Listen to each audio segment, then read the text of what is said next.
वालेकुम फ्रेंड्स, आज हम नावल का नेक्स्ट पार्ट जो है वो स्टार्ट किए हैं।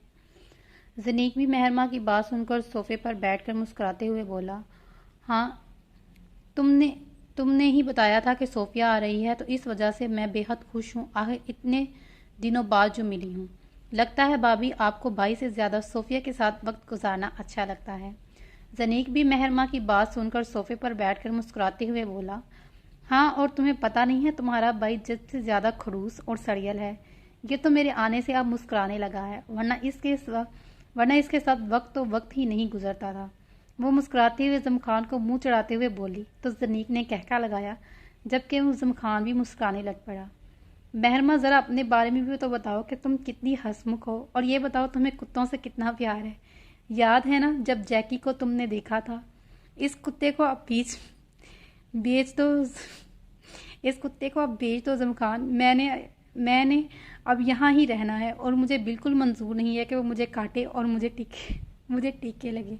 इसकी बात सुनकर मुंह बगाड़ते हुए बोली, बिल्कुल नहीं, बच्चा है वो मेरा। मैं इसे तुम्हारे डर की वजह से बिल्कुल नहीं बेचूंगा। हाय तौबा करो जमखान, वो तुम्हारा बच्चा बिल्कुल भी नहीं लगता। मैंने जल्द ही इस मेंशन से निकाल देना। अगर तुम्हें तुम्हारा बच्चा इतना ही प्यारा है तो इसके साथ ही चले जाना, मैं अंकल से बात कर लूँगी। कभी नहीं, ये मेरा घर है, और जैकी का भी। हम कभी नहीं जाएंगे। इसने इसका पिछली तरफ लॉन में घर बनाया है और वहाँ ही रहेगा। इसकी बात सुनकर अपनी मुस्कुराहट दबाकर बोला, और इसे मज़ा आ रहा था इसे तंग करने में। वैसे भी वो कल से काफ़ी परेशान और उदास थी। अब इसे इसका मूड फ्रेश लग रहा था और इसे बर्बाद नहीं करना चाहता था। जबकि जनीक इन दोनों को लड़ते हुए देखकर मुस्कुराया। रामी सोफिया को लेकर मेंशन में दाखिल हुआ, और वो लोग जब हॉल में दाखिल हुए तो मेहरमा की आवाज़ सुनकर सोफिया जल्दी से अंदर दाखिल हुई। जहां मेहरमा जमखान से लड़ रही थी, मेहरमा, इसने खुशी से इसे पुकारा तो मेहरमा जमखान से लड़ना छोड़कर जल्दी से भागकर सोफिया के पास गई। सोफी, मैंने तुम्हें बहुत याद किया यार। तुमने मुझे किया? हाँ, मुझे काफ़ी दिनों से तुम्हारी याद आ रही थी। तुम एक हफ्ते का बोलकर 2 हफ्ते बाद आई। सोफिया इससे लग होकर शिकवा करने लगी। वो बस थोड़ी मसरूफ थी। इसकी बात सुनकर उदास हो गई और गोलमोल जवाब दिया। सोफिया, कैसी हो तुम? सोफिया मजीद कुछ पूछती कि जमखान ने फौरन सोफिया से बात। मैं ठीक हूँ भाई। इसकी 2-4 बार ही सिर्फ जमखान से बात हुई, और वो भी रस्मी, क्योंकि इसे जमखान से डर लगता था। इस वजह से वो इससे कम बातें करती। इससे मिलो सोफिया, ये जमखान और रामिश का छोटा भाई और छोटा बंदर, और सॉरी मतलब भाई। भाभी, मैं कहाँ से आपको बंदर लगता हूँ? और सोफिया भाभी, मैं जमखान और रामिश भाई का छोटा भाई हूँ। छोटा सा प्यारा सा हैंडसम सा भाई जनीक। वो पहले मेहरमा की बात सुनकर सदमे से बोला, और फिर साथ ही अपनी सही तारीफ भी करवाई। सोफिया के सामने वैसे भी अपनी इज्जत का कबाड़ा नहीं करना चाहता था। आखिर को इसकी बहन को जो पसंद करता था। जबकि सोफिया ने इसकी बात सुनकर मुस्कुराते हुए सर हिलाया। फिर सब लोग बैठकर आपस में बातें कर रहे थे। जरबकान अपने ऑफिस में बैठा हुआ था जब इसका खास आदमी मार्क ऑफिस में आया। सर, सोफिया ने बताया है कि वो कल रामिश को कत्ल करेगी, और दूसरी बात यह कि लीना भी जनी को कल रूम में एक जगह मिल रही है, और वहाँ पर इसने जनी को भी कत्ल कर देना है। मतलब एक दिन में 2 काम। ठीक है, लेकिन कोशिश करना कि सोफिया की मुलाकात लीना से ना हो, और जब वो अपना काम कर दे तब मिले भी तो कोई फिक्र नहीं। जरबकान इसकी बात सुनकर बोला तो मार्क मजीद बोला, आप फिक्र मत करें, हमारा एक आदमी मुसलसल लीना पर नज़र रखे हुए है। सर, कल भी मीटिंग नहीं है। ठीक है, फिर भी कल ही घर रहूँगा। बस मुझे कल लीना और सोफिया इन दोनों को मारने की खबर दे दी। वो बोला और मार को जाने का इशारा किया। इसकी बात सुनकर ऑफिस से चला गया। लीजा जब यहाँ आई तो इसे बेहद पसंद करता था। वो इसे बताना चाहता था, मगर वो इससे भाग गई थी। फिर शिजान से मिलने के बाद इसे शिजान ने शादी कर ली। इसने बड़ी कोशिश की कि वो लीजे को दोबारा हासिल कर ले, मगर कभी ना हासिल कर सका। फिर इसने कुछ सालों बाद शादी कर ली, और इसका एक बेटा था जिस पर इसकी जान बसने लगी। जरबकान की बीवी तो इसके बेटे नेहान को पैदा करते ही मार गई। इस वजह से वो शुरू से ही अपने बेटे को साथ रखता। नेहपान ने जल्दी से इसका साथ काम करना शुरू किया। सब कुछ सही जा रहा था, बस एक गलती और नेहनान से हो गई, और इसकी टैफिंग की सबसे बड़ी डील आनी थी। इसी दौरान नेहनान की लड़ाई जमखान से हुई, तो जमखान ने इसकी डील की खबर पुलिस को दी, और वो शुरू से ही ह्यूमन टैफी के खिलाफ थी। इस वजह से इसने ये किया, और पुलिस ने जरबकान के बेटे को जुर्म में पकड़ाया और मगर पुलिस से भागने की कोशिश की तो पुलिस ने इन्हें फायरिंग से मार दिया। इस दिन के बाद से इसने जम खान को बर्बाद करने का खुद से वादा किया। इसने ह्यूमन ट्रैफिकिंग का बिजनेस दोबारा 1 साल बाद शुरू किया, इसलिए इसने पाकिस्तान से आगाज़ किया। वह इसने महरमा के बाबा और इसके आर्टिस्ट से डील की और यहाँ से इसका पहला काम अल्बर्ट टू को फंसाकर जम खान की माँ को मरवाना था, जो इसे बेवकूफ़ ने बगैर सोचे समझे कर दिया और इसने अल्बर्ट टू की बेटी को मरवाया। इसके बाद इसने बस खामोशी से आजम खान को पागलों की तरह इस आदमी को ढूंढते हुए देखा जिससे सबूत अल्बर्ट टू को दिए गए थे, मगर वो पहले ही इसे मार चुका था। अब इसे लग रहा था कि सब कुछ इसके काबू में है और कल का दिन जश्न का है, क्योंकि वो भी आजम खान से इसके 2 प्यारे लोगों को छीन नहीं वाला था। सोबिया सबके साथ डिनर करने के बाद स्टडी में मौजूद थी, जहाँ जनीक के अलावा सब मौजूद थे। आजम खान पहले ही महरमा को सब कुछ बता चुका था, इस वजह से इसे पता था कि जनीक कहाँ गया है। वो महरमा के साथ बैठी बातें कर रही थी जब रूम का दरवाज़ा खुलने पर सोफिया ने जनीक की जानिब देखा। जनीक के पीछे किसी लड़की को अंदर आते देखकर वो अपनी जगह से खड़ी हुई। अनुशे को देखकर इसने हैरत से अपनी आंखें 2-3-4 बार पलटी और फिर सबको देखते ही इसने आगे बढ़कर अनुशे अलीना को अपने गले लगाया और ज़ोरों-कदार रोन पड़ी, जबकि अनुशे तो इस इस्तफात पर घबराई। इसे जनीक ने सब कुछ रास्ते में बता तो दिया था, मगर फिर भी वो सोफिया से रोते देख परेशान हो गई। सोफिया इससे दूर हुई तो इसके चेहरे को अपने हाथों में भरकर इसके चेहरे को जा बजा चूमने लगी। 5 साल बाद वो अनुशे से दोबारा मिली। ये अरसा इसके लिए कितना लंबा था, इसके सिवा कोई नहीं जानता था। सोफिया, खुद को संभालो, तुम अनुशे को परेशान कर रही हो। महरमा ने आगे बढ़कर सोफिया को अनुशे से अलग किया। क्या मतलब, तुम्हें खुशी नहीं हुई मुझसे मिलने की अनुशे? इसने अनुशे के चेहरे की तरफ देखा जहाँ खुशी से ज़्यादा परेशानी थी। सोफिया भाभी, इसको अपना माजी याद नहीं है। वो 1 साल पहले कोमा से होश में आई है, मगर वो अपनी मेमोरी लॉस कर चुकी है। जनीक ने सोफिया को बताया तो इसने लब काटते हुए अनुशे को देखा, जो इसी की तरफ देख रही थी। दोनों के चेहरे की मुमासलत इन्हें काफ़ी हद तक एक दूसरे से मिलाती थी। अनुशे ने आगे बढ़कर सोफिया को अपने गले लगाया और धीमी आवाज़ में बोला, बेशक मुझे अपना माजी याद नहीं, 1 साल में मैं बेनाम रही, लेकिन अब आपसे मिलकर अपनापन का एहसास हो रहा है। मुझे यकीन है कि आहिस्ता आहिस्ता मुझे सब याद आ जाएगा और सब में आप मेरा साथ देंगी। इसकी बात सुनकर सोफिया के लाभ फैले और वो इस बात से बहुत खुश थी कि अनुशे वापस आई। बिल्कुल, मैं तुम्हारा साथ दूंगी, तुम्हारी अपनी और तुम्हारी बचपन की तस्वीरें और बहुत सी चीज़ें दिखाऊंगी। सोफिया और अनुशे के मिलने के बाद सोफिया ने अनुशे को सबका तारुफ करवाया और इसके बाद रामिश ने इन्हें सारा प्लान बताया और सबको इनका काम बता दिया जो इन्हें कल करना था। प्लान बताने और डिस्कस करने के बाद सब अपने कमरों में चले गए, जबकि जनीक अनुशे को वापस होटल छोड़ाया। वो पहले ही इसे छुपाकर मेंशन लाया था और अनुशे की सिक्योरिटी के लिए इसके काफ़ी आदमी होटल में मौजूद थे। इस वजह से वो ज़्यादा परेशान ना थे। ज़बरकान आज सुबह से बेहद खुश था, क्योंकि वह जमखाम को बर्बाद करने वाला था। इस वक्त अपने क्लब में मौजूद था कि इसके मेंशन के बेसमेंट में था, जब इसके एक दरवाज़ा पीछे हिस्से की तरफ से खुलता था जहाँ से लोग क्लब आते थे। प्लान शुरू हो गया और इसके आदमी अनुशे पर नज़र रखे हुए थे, जिसने जनी को आज होटल के कमरे में मारना था, जबकि सूफिया को वो जहर पहले ही पहुंचा चुके थे, जो इसने आज इस आदमी की मौजूदगी में दी फ्लोर कैफ़े में देना था। वो अब आराम से 3-4 लोगों के सामने बैठा हुआ खेल रहा था मेज़ पर पैसे। जनीक इस वक्त अनुशे से मिलने होटल में आया, जहां इसके कमरे के बाहर एक आदमी खड़ा दिखा, जिस पर ध्यान दिए बगैर वो कमरे में गया। अनुशे तैयार खड़ी इसका इंतजार कर रही, आते ही देखकर मुस्कुराकर इससे हाथ मिलाया और आंखों ही आंखों में इशारे में अपना प्लान शुरू करने का पहुंचा। इसका जवाब इसने अपने सर खम करके दिया। अनुशे ने अपने दोनों हाथों में पीछे की छुपाई गई गन निकाली और इसके सीने पर निशाना लगाया, जिससे वो अपना सीना पकड़ता हुआ ज़मीन पर बैठा। ये तुमने क्या किया? इसने दर्द भरी आवाज़ में कहा। इसने मुस्कुराकर एक और गोली मार दी। तुम जानते हो मैंने ये क्यों किया? मुझे तुम बिल्कुल पसंद नहीं हो। इसने एक गोली मारी और इसे मारती जिसे जनीक ज़मीन पर गिरा और खून बह जाने की वजह से बेहोश हो गया। वो जनीक के ऊपर से गुजर कर बाहर गई और बाहर मौजूद शख्स को अंदर बुलाया, जिसने मुस्कुराते हुए जनीक को ज़मीन पर गिरे देखा और करीब आकर झुककर इसकी सांसें चेक की जो बंद थी। इसने फ़ौरन अपना फ़ोन मिलाकर ज़बरकान को खुशखबरी दी। सर, काम हो गया है, लीना ने जनीक को मार दिया। बहुत अच्छे, अब तुम अलीना को भी मार दो, मैं भी कोई रिस्क नहीं लेना चाहता। वो शराब का गिलास अपने होंठों से लगाते हुए हंसते हुए बोला और कॉल बंद की। इस आदमी ने फ़ोन बंद करके मुस्कुराते हुए लीना को देखा, जो इसकी बात सुनने की मंजर थी। इसने अपने जेब से गन निकालकर इसका रुख लीना की तरफ किया, मगर इससे पहले कि वह अलीना को गोली मारता, मगर जनीक ने इसे गन निकालते देख इसका रुख अनुशे की तरफ देखकर इसने जल्दी से अपनी टांग इसके बाजू पर मार दी, जिससे गन का रुख दूसरी जानिब हुआ और गोली दीवार पर लगी। जनीक ने जल्दी से उठकर अपनी गन निकालकर इस आदमी के हाथ पर गोली मारी, जिससे जल्दी से गन उठाने वाला था। फिर जनीक ने इसके सर में सीधी गोली मारी और इसे मार दिया।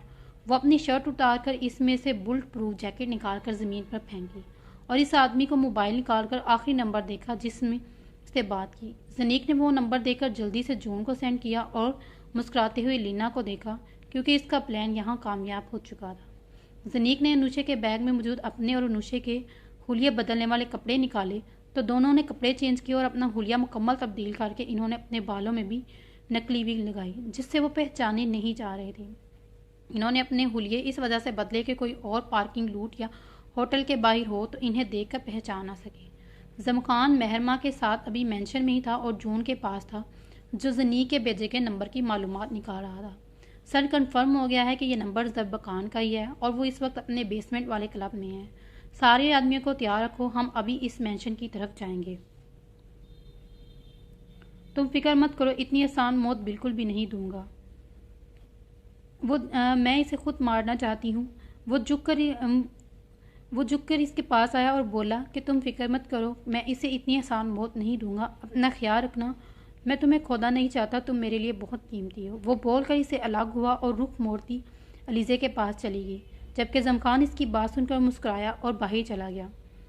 और मगर बाहर की तरफ जाते इसके चेहरे पर पथरीले और सख्त तासरात थे। सोफिया रामिस के साथ दी फ्लोर कैफ़े में बैठी बातें कर रही थी, जबकि कैफ़े में आज रश ना होने के बराबर था।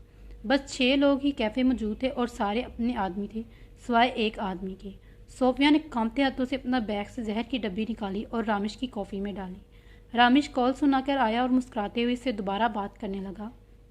थोड़ी देर बाद इसे अपनी सांसें अटकती हुई महसूस हुई। अपना गिलास पकड़कर सोफिया की तरफ देखने लगा। इसने कॉल बंद करके आहिस्ता से अपनी गन निकाली और सोफिया का निशाना लिया, जो रामिश के करीब खड़ी सी बुला रही थी। इसके इर्द गिर्द 2-3 लोग खड़े इन्हें देख रहे थे। इसने सोफिया को मारने के लिए ट्रिगर दबाना चाहा तो पीछे से किसी ने इसके सीने पर गोली मारी और एक गोली इसकी टांग पर मार दी। जैक्सन ने एक गोली इसके गर्दन में मारी। सोफिया ने तब तक जल्दी से जहर का एंटीडोट रामिश को दे दिया था और वैसे भी जो जरबकान ने सोफिया को देने के लिए दिया था वो पहले इसे तब्दील कर चुके थे और जो जहर रामिश ने लिया था वो बस माइनर जहर था, जिसके असर से मुंह से जाग तो फ़ौरन निकल आती है मगर जहर अंदर असर नहीं करता। रामिश अब बिल्कुल ठीक था, क्योंकि सोफिया ने फ़ौरन उठकर इसके करीब खड़ी होकर आदमी की नज़रों में आए बिना एंटीडोट दे दिया था। वो जरबकान के आदमी को ज़मीन पर मुर्दा पड़ा देकर अपनी जगह से उठा और अपने आदमी को इर्द गिर्द का सारा इलाका क्लियर करने का कहने लगा। वो जीत के नशे में चूर अपनी जीत का जश्न क्लब में मना रहा था। जमखान ने अपने आदमियों के साथ पीछे दरवाजे से हमला किया, जबकि रामिश ने जनीक के साथ अगले वाले हिस्से से हमला किया और इन्हें प्लान के मुताबिक एक दफ़ा ही हमला कर दिया। मेंशन के अंदर दाखिल होकर इनकी सही लड़ाई जरबकान के आदमियों से शुरू हुई और इन्हें तेज़ी से मारते हुए आगे बढ़े, क्योंकि इनका टारगेट का अगला हिस्सा क्लियर करने के बाद ही जमखान के साथ बेसमेंट में मौजूद क्लब में मिलना था। जमखान खामोशी से अंदर दाखिल हुआ और क्लब के अंदर के दरवाजे के सामने 2 आदमियों को अपनी साइज लगी गन से एक साथ ही शूट कर दिया। वो क्लब में अपने साथियों के साथ दाखिल हुआ और जुबान के आदमी बड़ी तादाद में मौजूद थे। वो इन्हें मारते हुए आगे बढ़ा, जो एक गोली जमखान के बाजू को छूती हुई गुजरी। जब इसने गोली चलाने वाले को देखा तो अपने सामने जरबकान को नशे से सुर्ख आंखों के सामने खड़ा पाया, जिसने दूसरी गोली इस पर चलाई, जिसे जरबकान ने फ़ौरन साइड पर हटकर डोज कर दिया और फ़ौरन गोली जरबकान की टांग पर मारी, क्योंकि फ़िलहाल वो इसे मारना नहीं चाहता था।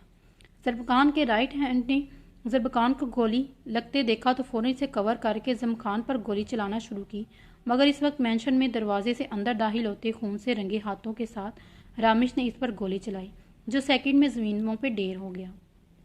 जमखान ने तंजिया मुस्कुराते हुए जरबकान को देखा, जिसका रंग सफ़ेद था, क्योंकि इन्होंने सारे मेंशन और क्लब पर कब्जा कर लिया था। जमखान ने आगे बढ़कर मेज़ पर पड़ी शराब की बोतल उठाई और इसके आगे खड़े होकर तंजिया बोला, इतनी आसान मौत मैं तुम्हें नहीं देना चाहता, ये सिर्फ मेरी शान के खिलाफ है। इसने बोलते ही शराब की बोतल इसके सर में मारी, जिससे वो नशे और सर बोतल बजने की वजह से फ़ौरन बेहोश हुआ। जमखान ने रामिश को इशारा किया, जिससे बुरकान को बंद करके अपनी गाड़ी में डाला और मेंशन चला गया, जबकि इसके पीछे ही जमखान जनीक के साथ मेंशन और क्लब में छोटे छोटे बूट फिट करके यहाँ से निकल आए। जमखान ने अपने बाजू को जोर से पकड़े हुआ था, जबकि जनीक इसे डॉक्टर अलीस के प्राइवेट क्लिनिक में ले गया वो अपनी पट्टी कराकर ज़नीक के साथ वापस मेंशन जा रहा था जहां रामिश पहले जुल्फ़िकार को सील में बंद किए हुए था। इसके पाँव में गोली लगी थी, गोली भी निकलवा चुका था क्योंकि वो इसे खून की कमी से मरने नहीं देना चाहता था। ज़मखान और ज़नीक सबसे पहले बेसमेंट में जाकर अपना खून वाले कपड़े बदलकर मेंशन आए जहां सब लोग हॉल में बैठे इनका इंतजार कर रहे थे, जबकि मेहरमा का बेचैन दिल भी ज़मखान को देखकर पुरसुकून हुआ। ज़मखान ने रामी से इशारे से ज़रबकान के बारे में पूछा, जिसका जवाब इसने अपने सर को हल्का सा खम करके हिलाया। वो खामोशी से आकर मेहरमा के साथ वाली जगह पर ढेर हो गया, जबकि शिज़ां अलीज़े के साथ बैठी हुई थी, रामी सोफे के साथ और सोफिया के साथ लीना और इसके साइड पर ज़नीक। डैड, अब तो सब ठीक हो रहा है तो मेरी शादी के बारे में भी कुछ सोचें। अचानक ज़नीक बोला तो सब इसकी तरफ मुतवज्जा हुए। ज़नीक, अभी तुम छोटे हो, अभी तुम्हारे खेलने के दिन हैं और तुम ज़रा शर्म नहीं आती अपनी शादी की बात खुद कर रही हो। ज़मखान ज़नीक को तंग करते हुए बोला, खुदा का खौफ करे भाई, ये मेरे अपने बच्चों से खेलने के दिन हैं, आपको तो कभी ख्याल ही नहीं आया। खुद तो आपने मज़े से शादी कर ली। ज़नीक इसकी बात सुनकर तड़प कर बोला, सही कह रहे हो तुम, हम जल्दी तुम्हें चाचू बनाने की तैयारी करते हैं, तुम्हें फिर बच्चे खेलने को मिल जाएंगे। ज़मखान मेहरमा की तरफ देखकर बोला तो मेहरमा ने एक घूरी से नवाजा, जबकि चेहरा इसका शर्म से हल्का लाल हो चुका था। तो चलिए फिर इस नावल का इख्तिताम यहाँ पे करते हैं। मिलते हैं अगली वीडियो में, तब तक अपना ख्याल रखिएगा। अल्लाह हाफिज़। YouTube family, welcome back to my channel. आज हम नावल का लास्ट पार्ट जो स्टार्ट करते हैं। कमेंट्स में मुझे ज़रूर बताइएगा कि नेक्स्ट कौन सा नावल जो है वो मैं रीड करूँ। और जो नावल हैं उनकी मैंने प्लेलिस्ट बना दी है, आप जाके प्लेलिस्ट चेक कर लीजिएगा, आपको सभी नावल की प्लेलिस्ट मिल जाएगी। और ये जो नावल मैंने स्टार्ट किया हुआ है इसकी भी प्लेलिस्ट आपको मिल जाएगी। तो चलिए अब नावल की तरफ बढ़ते हैं। ज़मखान, मेरे बेटे को तंग मत करो भाई, जल्द ही मैं तुम्हारी शादी कर देंगे। पहले लड़की से तो पूछ लो वो राजी है। अलीज़े मुस्कुराते हुए बोली तो ज़नीक की आंखें चमकी। मोम, मुझे ना शर्म आती है, मेरे हिस्से का आप पूछ लें। वो मुस्नुई सा शर्मा कर बोला तो रामिश ने खींच कर अपने पास पड़ा पिलो उठाकर इस पर फेंका। अभी तो तुम पूछते हुए शर्म आ रही है, शादी के वक्त तो फिर तुम शर्माते हुए मुंह छुपाते फिरोगे, इसलिए हम तुम्हारी शादी थोड़ी देर तक करेंगे ताकि हमारा शर्मीला बच्चा बड़ा हो जाए। रामिश इसको मसनूई शर्माता देख तंग करते हुए बोला, भाई आप भी मुझे तंग कर रहे हैं। वो आंखें झपकाता हुआ मासूम शक्ल बनाकर बोला तो सब हंसने लगे। अब सबको छोड़ो तुम ज़नीक, मैं तुम्हारी शादी अगले हफ्ते करवा दूंगी, मगर मेरी एक शर्त है। मेहरमा के हंसने के बाद संजीदा होते हुए बोली तो ज़नीक जल्दी से मुस्कुराता हुआ अपना रुख मेहरमा की तरफ करता हुआ बोला, भाभी जो भी शर्त है मैं मानने को तैयार हूँ, बस आप सबको मेरी शादी के लिए मना लें। मैं चाहती हूँ कि तुम मेरे भाइयों को अपनी शादी पर इटली बुलाओ। वो बोली तो ज़मखान ने इसकी तरफ देखा। अगर वो इससे बात करती तो यकीनन इसने मना करना था, मगर अब वो ज़नीक से इसलिए कह रही थी क्योंकि वो इसकी मुश्किल आसान करना चाहती थी। वाह भाभी, आप फिक्र मत करें, बस मेरी शादी की तैयारियां करें, मैं आपके भाइयों को कल ही इटली बुला लूँगा। मेहरमा ने मुस्कुराते हुए ज़मखान को देखा जो इसे खुश देखकर पुरसुकून हो गया। अब इसके बाजू में दर्द होने लगा था, इस वजह से वो सबसे एक्सक्यूज करके उठा और अपने कमरे में चला गया। मेहरमा को लगा कि वो इससे नाराज हो गया है, तभी उठकर चला गया। वो भी थोड़ी देर में सबसे बातें करके अपने कमरे में चलेगी। बाकी सब भी अपने अपने कमरों में चले गए। वो रामिश के कमरे में इसके साथ ही लेटी थी जब रामिश ने इससे पूछा, रामिश आप डैडी से एक बार हमारे बारे में बात कर लें, वो थोड़े दिनों तक वापस आ जाएंगे, फिर अनुषे को भी हम मिलवा देंगे। आप डैड को समझाएं कि वो ड्रग्स लेना छोड़ दें, मुझे उनकी हर वक्त फिक्र रहती है। वो उदासी से बोली, जब तक अनुषे खुश है मुझे कोई मसला नहीं है, बल्कि मैं तो खुश हूँ कि अगर उसकी शादी ज़नीक से हो जाए। वो पुरसुकून लहजे में बोली। मेहरमा कमरे में दाखिल हुई तो ज़मखान को गीले बालों के साथ बेड पर बैठा अपने बाजू पर पट्टी करते देखा। ये क्या हुआ ज़मखान, तुम्हें चोट कैसे लगी?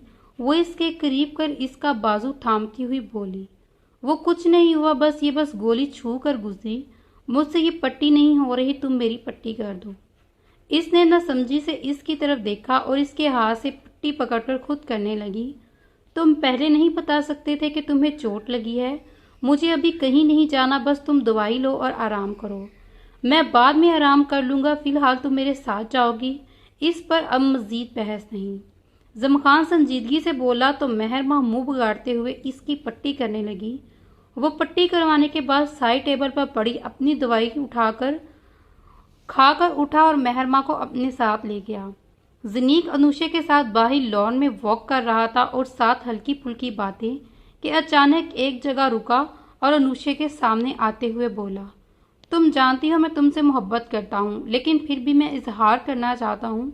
मुझे तुम्हारे साथ वक्त गुजारना अच्छा लगता है। क्या तुम मुझसे शादी करके मेरी जिंदगी को हसीन बनाओगी?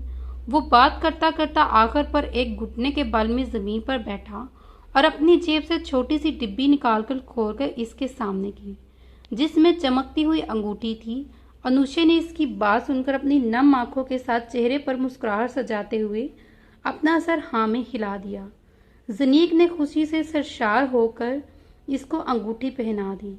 वो खड़ा हुआ और मुस्कुराते हुए इसको देखने लगा। वो मेहरमा को अपने साथ लिए बेसमेंट की तरफ आया और इस सील की तरफ ले जाने लगा जहां जरबकान मौजूद था। इसने सील के बाहर खड़े गार्ड्स को दरवाजा खोलने का इशारा किया तो इसने जल्दी से सील का दरवाजा खोला, जबकि मेहरमा खामोशी से इसकी कार्रवाई देख रही थी। इसे कुछ कुछ तो समझ आ गया था कि यहाँ कौन है। वो जमखान के पीछे अंदर दाखिल हुई तो इसकी नजर कुर्सी से बंधे जरबगान पर गई। तुम्हारे पास ये पहला और आखिरी मौका है। तुम इसे जितना चाहे नुकसान पहुंचा सकती हो, लेकिन इसे कत्ल नहीं कर सकती, क्योंकि अभी इसका डैड की तरफ और मेरी तरफ बहुत हिसाब निकलना है। वो इसकी तरफ चाकू बढ़ाकर बोला, जो अभी गार्ड ने इसे ला कर दिया। मेहरमा ने चाकू पकड़ा और जरबकान की तरफ नफरत से देखा, जिस पर गार्ड ने ठंडा पानी गिराकर इसे होश दिलाया। इसने मंदी मंदी आंखें खोलकर अपने सामने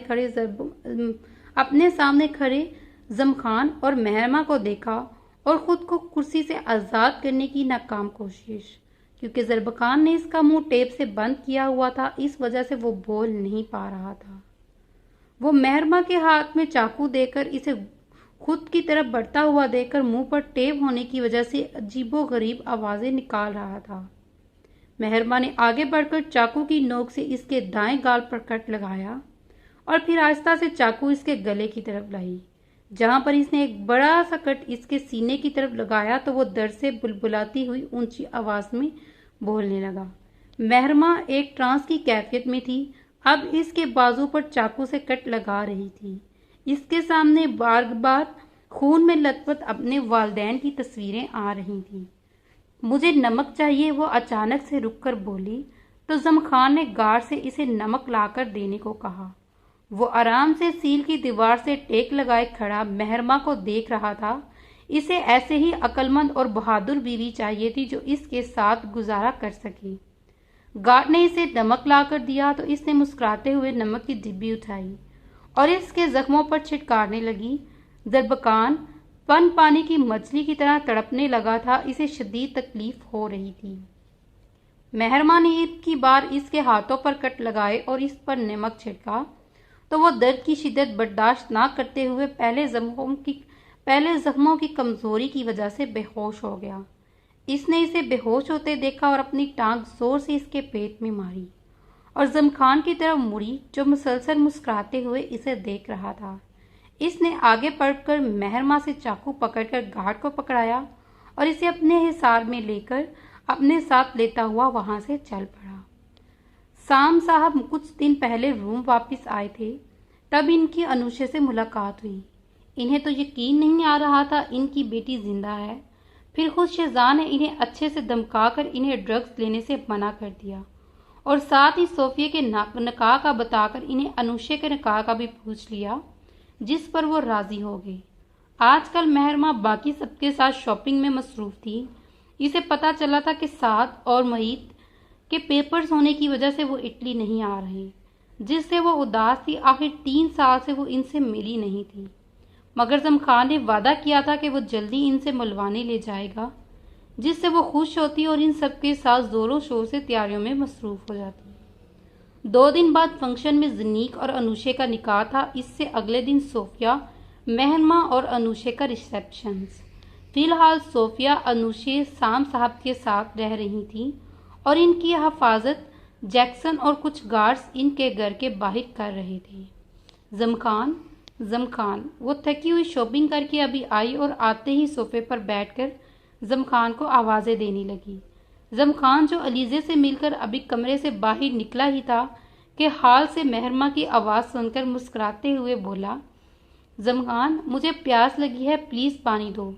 वो जमखान को देखकर मासूम सा मुंह बनाकर बोली तो जमखान इसकी चालाकी समझकर अपना सर नफ़ी में हिलाता हुआ किचन में गया और एक गिलास पानी का लाकर इसके साथ बैठते हुए इसके आगे बढ़ाया। मेहरमा जैसे ही गिलास पकड़ने लगी, जमखान ने जल्दी से गिलास अपने मुंह से लगाकर सारा पानी पी लिया। मेहरमा, ये पानी तो ख़त्म हो गया, अब तुम्हें खुद किचन से पानी लाना पड़ेगा। वो मसनूई अफसोस के साथ बोलता हुआ मेहरमा का सारा मूड खराब कर गया। रोज़ी रोज़ी प्लीज़ एक गिलास पानी ला दो। वो मुंह पगाड़ते हुए रोज़ी को बुलाने लगी, जो फौरन इसकी आवाज़ सुनकर पानी लेकर आ गई। मेहरमा ने पानी का गिलास पकड़कर थोड़ा सा पिया और फिर कुछ इस तरह अपने हाथ से गिलास छोड़ा कि सारा पानी जमखान के कपड़ों पर जा गिरा। जमखान ने खूनख्वार नज़रों से घूरा और इसके गले में मौजूद स्टॉलर को खींचकर इससे अपनी पैंट पर गिरा पानी साफ करने लगा। मेहरमा ने अपनी पसंदीदा स्टॉलर से पानी साफ करते हुए देखा तो गुस्से से इसके हाथ से अपना स्टॉलर खींचने लगी, मगर जमखान ने जल्दी से इसका इरादा समझकर पहले ही अपनी स्टॉलर पर गिरफ्त मजबूत कर ली। जमखान, मेरा स्टॉलर फौरन छोड़ दो वरना मैंने तुम्हें गंजा कर देना है, कमीने इंसान। इसकी बात सुनकर जमखान ने मुस्कुराते हुए स्टॉलर पर अपनी गिरफ्त और मजबूत की, यानी मेहरमा को जिच करने में वो कोई कसर नहीं छोड़ता रहा। मेहरमा ने गुस्से से अब की बार खड़े होते हुए स्टॉलर जोर लगाकर खींचा तो स्टॉलर दरमियान से फट गया। इसने अपनी आंखों को फैलाकर फटे हुए स्टॉलर को देखा, जिसे जमखान अब छोड़ चुका था। जमखान, मैं तुम्हें छोड़ूंगी नहीं, अब तुम मुझसे बच कर दिखाओ। वो चीखते हुए जमखान से चुप बोली, जो पहले ही जल्दी से उठकर कमरे की तरफ लंबे लंबे ढक बढ़ता हुआ चला गया। पहले इसे जाता देखकर जल्दी से इसकी तरफ भागी, जो मेहरमा को अपने पीछे आता जल्दी से देखता हुआ कमरे में दाखिल हुआ और वॉशरूम में चला गया।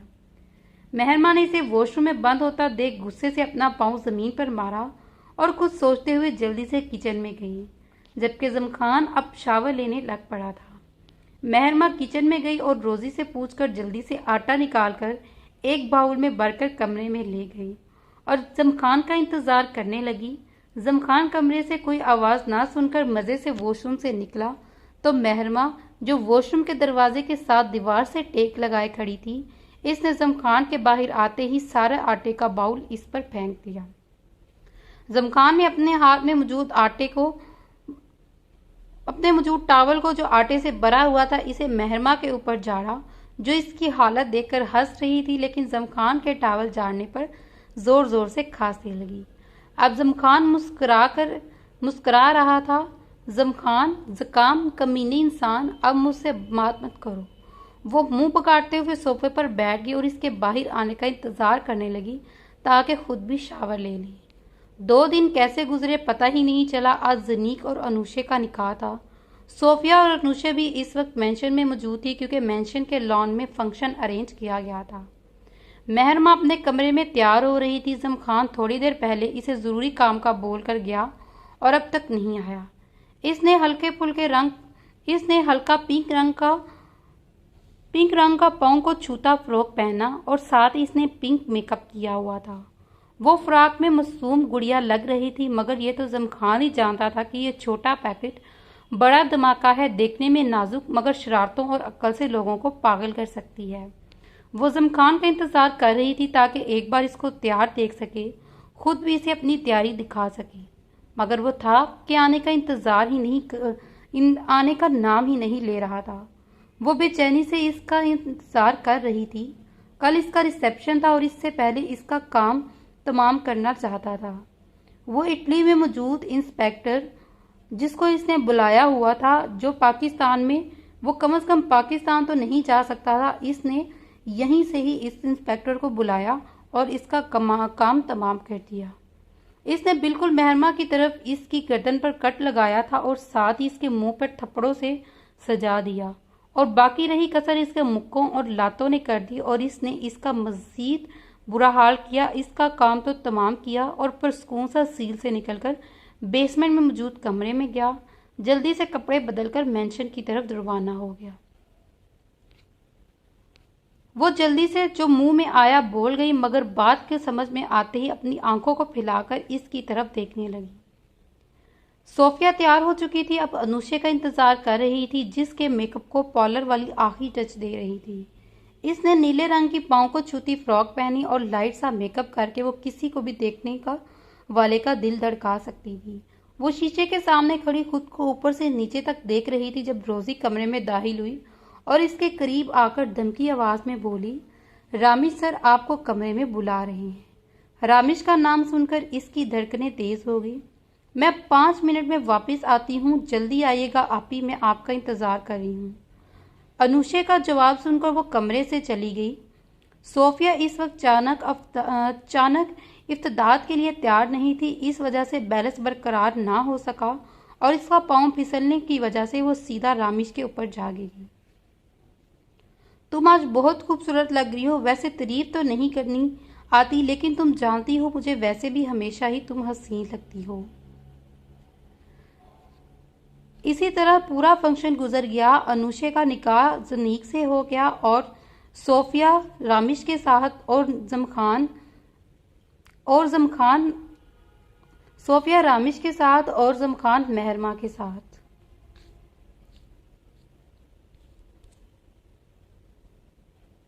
मेहरमा के साथ खड़े जैसे ही मेहरमा की और जमखान की एंट्री हुई, मेहरमा ने अपने सामने मईद और साद को देखा।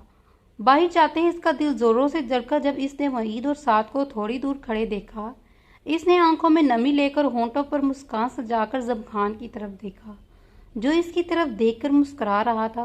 मेहरमा को बिल्कुल उम्मीद नहीं थी कि आज मईद और साद यहाँ होंगे, लेकिन जमखान ने इसे सरप्राइज देकर खुश कर दिया और इसका दिल कर रहा था वो भागते हुए जाकर साद और मईद से मिले और इन्हें बीच ले, क्योंकि वो 3 साल से इन्हें नहीं मिली थी। जमखान इसे साद और मईद के पास ले गया, जिन्होंने मेहरमा को देखकर जल्दी से एक साथ मेहरमा को खुद में बीच लिया। हमने अभी आपको बहुत याद किया, साद ने नम आवाज में कहा। मैंने भी तुम लोगों को बहुत ज्यादा याद किया, 3 साल हो गए हैं मुझे तुम लोगों से मिले हुए। मैंने तुम लोगों को बहुत ही ज्यादा मिस किया। वो ट्रांस की कैब फंक्शन के बाद ही वो दोनों मईद और साद वापस चले गए, क्योंकि सुबह इनका पेपर था और आज वो सिर्फ इसी के लिए ही आए थे। 5 साल के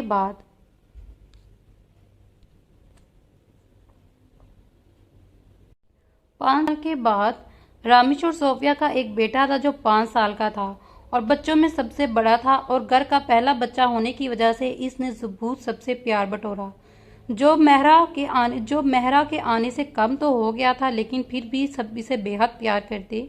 वो रामिश की तरह संजीदा मजाज था, मगर बहुत शिद्दत पसंद था। जो चीज इसे पसंद आ जाती वो किसी को नहीं देता सिवाय मेहरा के, जो इससे छीन लेती थी। जनीक और अनुषा का एक बेटा था, वो भी 2 साल तैमूर, जो बच्चों में अभी तक सबसे छोटा था। वो सब लोग इटली में पुरसुकून जिंदगी गुजार रहे थे। इनके जो दुश्मन थे वो भी पहले खत्म हो चुके थे। इनसे कोई पंगा लेने की कोशिश नहीं करता था, बल्कि इन्होंने होटलों की चेन खोली हुई थी, जिससे इन्होंने मुख्तलिफ शहरों में अपने होटल बनाए। वो सब लोग खुशी खुशी अपनी जिंदगी में मसरूफ थे और अब सबको जो चीज आपस में जोड़े हुए थी वो थी एक दूसरे की मोहब्बत।